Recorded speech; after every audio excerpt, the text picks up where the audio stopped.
Friends, welcome to my YouTube channel. So आज की video में हम डिस्कस करेंगे एक प्रोसीजर जिसका नाम है थोरासेंटेसिस। थोरासेंटेसिस का मीन्स क्या होता है? थोरा मतलब थोरैक्स, जो आपकी थोरैक्स कैविटी होती है, एंड जो आपका सेंटेसिस का मीन्स होता है उसका मीन्स क्या होता है? एस्पिरेशन। इसमें हम क्या करते हैं? थोरैक्स कैविटी से क्या करते हैं? फ्लूइड को एस्पिरेट करते हैं। थोरैक्स कैविटी में भी जैसे ये आपका क्या है, ये आपका दिख रहा है जैसे लंग्स है। ओके, लंग्स के बाहर ये क्या होती है? आपकी चेस्ट वॉल होती है। अब जो आपकी लंग्स एंड चेस्ट वॉल होती है उसके बीच में क्या होता है? एक नॉर्मल स्पेस होता है जिसको हम क्या बोलते हैं? प्लूरल कैविटी बोलते हैं। इस प्लूरल कैविटी में क्या होता है? एक फ्लूइड भरा हुआ होता है। इस वजह से क्या होते हैं? हमारे जो लंग्स होते हैं वो अच्छे से मूव कर पाते हैं, उनको स्पेस मिल पाता है, ठीक है, मूव करने के लिए। इसका जो नॉर्मल जो अमाउंट होता है वो कितना होता है? आपका नॉर्मल प्लूरल फ्लूइड वो होता है आपका 10 to 20 ml। ये तो आपकी नॉर्मल कंडीशन है।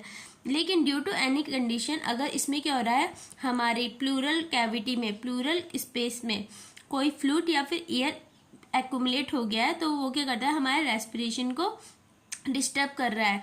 तो उस कंडीशन में हम क्या करते हैं? थोरासेंटेसिस प्रोसीजर को करते हैं। अब इसमें क्या कर रहे हैं हम? एक ये देखो, जैसे ये क्या है आपकी, ये तो ड्रेनेज बैग हो गया जिसमें ये फ्लूइड आएगा, ठीक है। और उसके बाद ये आपको दिख रही है ये निडल, ये आपको दिख रही है ना ये निडल।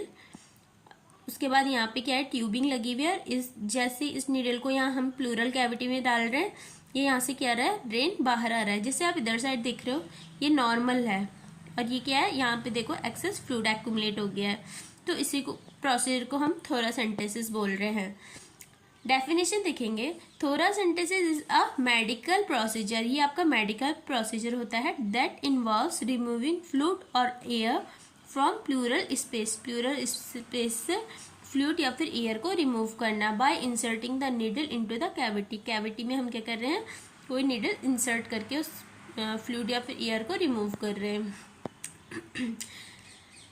जैसे अब एक क्वेश्चन आता है पोजीशन और साइड से, कौन सी पोजीशन देते हैं, कौन सी साइड। वैसे तो मैंने आपको ये नेक्स्ट स्लाइड्स में डिस्क्राइब किया हुआ है, लेकिन आप यहाँ पे भी देख सकते हो 7th और 8th इंटरकोस्टल स्पेस से हम क्या करते हैं?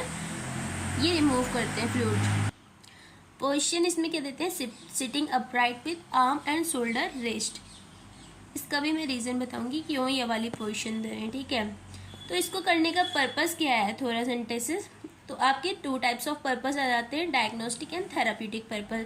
डायग्नोस्टिक मतलब कोई सी भी डायग्नोस्टिक पर्पस के लिए, refers to remove of small volume of pleural fluid for analysis. किसी भी चीज़ के एनालिसिस करने के लिए हम इसमें क्या करते हैं? थोड़ा सा फ्लूइड वॉल्यूम एस्पिरेट करते हैं 20 to 30 ml।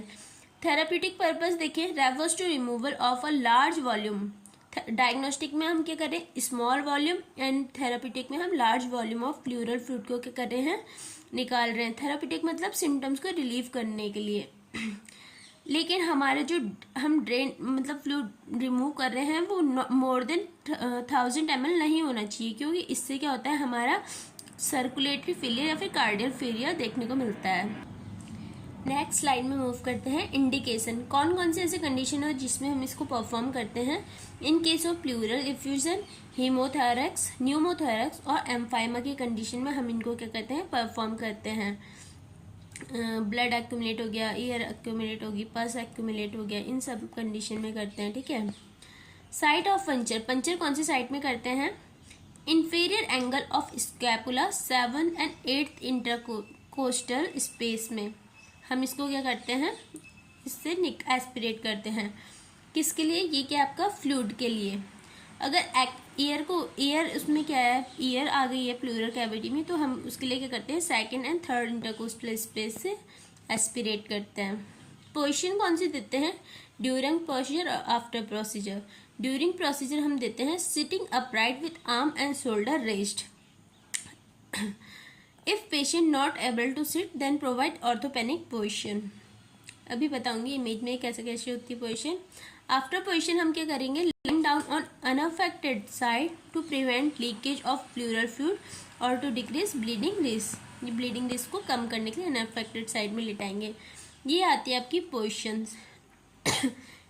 ऑर्थोपोनिक पोजीशन मतलब इसमें हम क्या कर रहे हैं, पेशेंट को कॉर्नर ऑफ द बेड में लेके आ रहे हैं, उसके हैंड्स को क्या कर रहे हैं, कार्डियक टेबल में ऐसे रखने को बोल रहे हैं। ये होती है आपकी ऑर्थोपेनिक पोजीशन।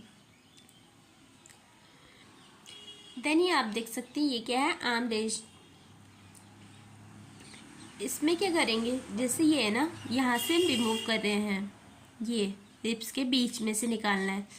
जब आपका ये ऐसा है पेशेंट, तो इसमें क्या होगी, 2 रिब्स के बीच में कम स्पेस मिलेगी। जब लेकिन ये हाथ को ऐसे ऊपर कर देगा ना, तो इनके बीच का जो स्पेस है रिब्स के बीच का, वो क्या हो जाएगा, इंक्रीज हो जाता है। इसलिए हम क्या करते हैं, आर्म रेस्ट करवाते हैं। ओके, उसके बाद देखते हैं अमाउंट हम निकालते कितना है। अगर हमें केवल सैंपल लेना है, मैंने पहले भी दिखाया था, डायग्नोस्टिक पर्पस के लिए हम कितना लेते हैं, 20 to 30 ml, and for therapeutic purpose के लिए हमें 1200 भी नहीं लेंगे, लेस देन 1000 ही लेंगे, ठीक है। स्पेशल केयर में एक पॉइंट आता है, before procedure check PTINR because there is bleeding chance during thoracentesis. तो इसके लिए हमने क्या करना है, PTINR करवाना है कि मतलब उसकी जो ब्लीडिंग का कोगुलेशन उनकी कैपेसिटी है वो ठीक है कि नहीं तो क्योंकि इसमें क्या होते हैं, ब्लीडिंग होने के चांस होते हैं। देन कॉम्प्लिकेशन देखते हैं, इसमें न्यूमोथोरैक्स, हीमोथोरैक्स एंड ट्रैकियल डेविएशन जैसे कॉम्प्लिकेशन देखने को मिलते हैं। तो ये था आज की वीडियो के लिए। Thank you so much. If you like this video please like share and subscribe to my channel. Thank you.